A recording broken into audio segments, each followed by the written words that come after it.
Hi, I'm Don Williams. I'm a patient of Dr. Kim. I came to Dr. Kim over 2 years ago, sent by my regular dentist because I had a molar in the rear side of my right lower area that had a crack in it, and the molar was disintegrating and had to be removed.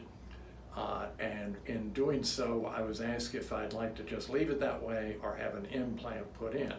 I elected to have an implant put in, not really knowing what was entailed. After I came to Dr. Kim, he gave me full explanations of everything that was going to happen before it happened, and then through the procedure kept me updated on all the steps that would be taken and what progress I'd need to make and so forth.